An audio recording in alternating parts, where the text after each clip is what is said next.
there guys, this is 3D FX in the studio, and today we are going to try to do a chord progression out of a bass line.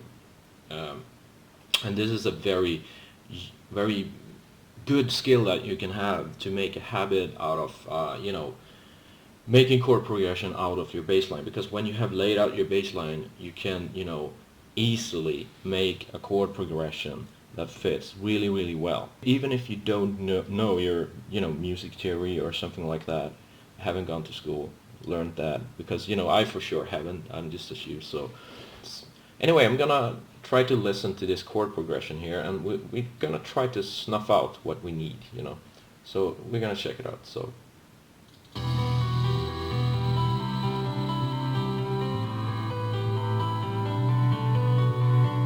now, what you have to do, import your reference track in Ableton. Second thing is, you see the little, speaker icon. You have to click it to hear the song play. So now you have to hum to the, to that song, right? So you have to.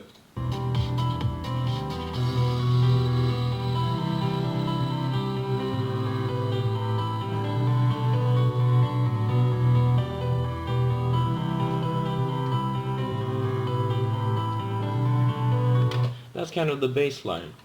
And once you got that going, you're pretty easy to get in your notes, because if you just do it right here, let's see if I can solo that one. And so that's an E.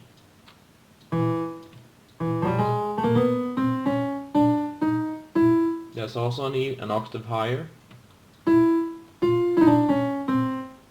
That's a C or something.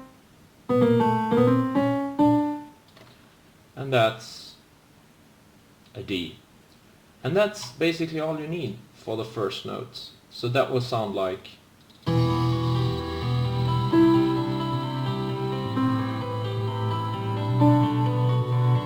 In the continuing section, I will show you how to develop from these notes to your full chord, your full chord structure.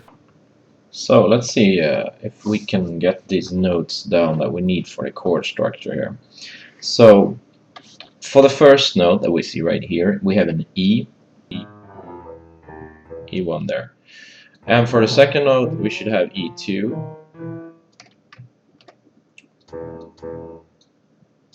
And the B2. I just can't find it. Ableton is not very good at notes, I think. So yeah, that's a B2, and you can only see it once you hold your mouse over that button. So this will give you this chord. It gives you that chord, and that will match with the first. We can actually listen to the reference track up here and just listen.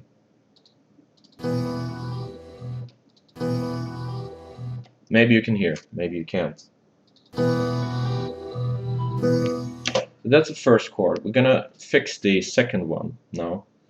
So for the second one, we have an E3 in the beginning here. And now we need a C3.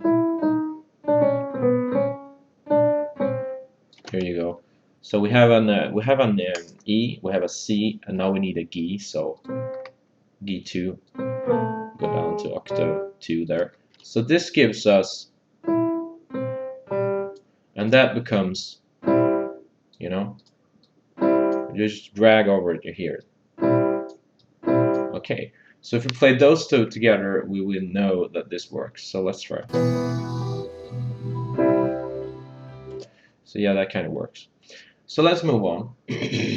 Now for what we need is, let's mark up this and move your mouse to the top and then look to the left. And you see that's a C3. See, so a C. We also need an A2 for this, which is right there. And we need an E2 for this. There you go. Let's G sharp, I guess. Let's see. No, that's not a G sharp. It's an A2. And it's E2. I will never forgive Ableton for being so fussy about this really tiny. You can't. Okay, so becomes. So okay, there we have it. So now for the third chord, we will. In this case, I think we want an F sharp 2 here, so it's completely different. So let's go down to F sharp 2.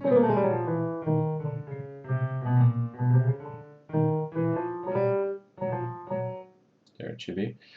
And we need a B2. There you go. And you need a D3. So we have a D, and we have a B, and we have a F sharp. Sounds like that. By listening to only like the bass line like we did today or so, we can actually take out the notes, this first single notes, and then we can make up a chord structure that works with our ears, just to kind of listen to the notes and get down a chord that actually works without knowing a lot of chord theory or anything.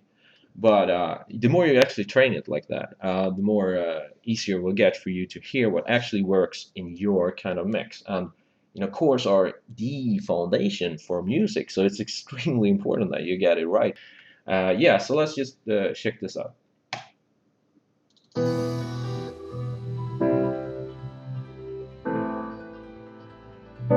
And now you will hear it loops really well.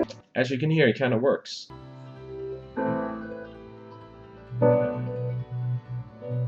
I know one thing for sure, and it is if you use your ears. I trained my ears for I don't know how long. It just, I had this grudge over myself. I could not, by the sake of it, create any chords at all. I just couldn't. But this is one way to do it. And the way to do it is just train the ears. Just train them, train them, train them. What works with what? Listen to your ears. After a while, it just comes kind of automatically, and it gives you boost to kind of get new creative ideas and get going that way, if you know what I mean. So this is a start, and this is a very good and very important foundation to just have something to build upon. I really hope you liked the video, and if you did, you can, if you like, subscribe. Definitely listen to other tracks and listen to what happens in the chorus, because that's generally where the chorus will be, and so you really get a feel for what will work for you and so on in your own track. So that's all for me, and I thank you for today, and maybe I'll see you in another tutorial sometime. And thank you very much for watching. Bye bye.